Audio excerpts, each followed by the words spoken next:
નમસ્કાર, India news ગુજરાતમાં આપનું સ્વાગત છે અને હું છું આપની સાથે કિશન તિવારી। સમાચારોની શરૂઆત કરીએ આપણે સૌથી પહેલા મહત્વના સમાચારથી। વાત કરીએ આપણે સુરતની, તો સુરતમાં એક્સપાયરી ડેટ વાળી દવા જાહેર રોડ પર ફેંકી દેવામાં આવવાની એક ચોંકાવનારી ઘટના સામે આવી છે, જેમાં જણાવી દઈએ કે આ શહેરના ડિંડોલી વિસ્તારમાં આવેલો આ જે વિસ્તાર હતો ત્યાં આ ફેંકી દેવામાં આવ્યો છે। આ દવાઓ ફેંકવામાં આવ્યા છે। સણિયા કંડે ગામ નજીક જાહેર રોડ પર દવાનો જથ્થો ત્યાં મળી આવ્યો છે અને આ દવાના જથ્થાને સળગાવી દેવાનો પ્રયાસ પણ કરાયો હતો।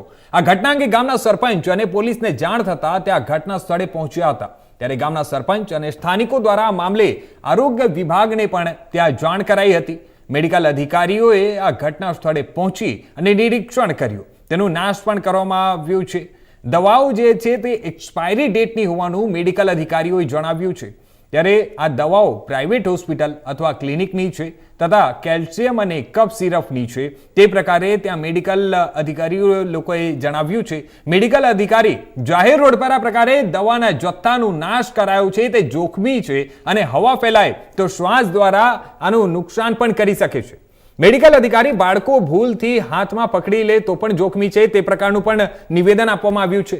દવાઓનો જથ્થો કોણે અહીં નાશ કર્યો તે દિશામાં હવે તપાસનો ધમધમાટ શરૂ કરી દેવામાં આવ્યો છે। જણાવી દઈએ, આ જાહેર જગ્યા પર આ પ્રકારે જ્યારે એક્સપાયરી ડેટ વાળી જે દવાઓ હતી તેનો નાશ કરાયો છે તે આ ફેંકી દેવામાં આવ્યો છે અને જેને લઈને ત્યાં ક્યાંક ને ક્યાંક તકલીફ અત્યારે વધી રહી છે અને આના કારણે આવનારા સમયમાં પણ તકલીફ વધવાની શક્યતાઓ છે।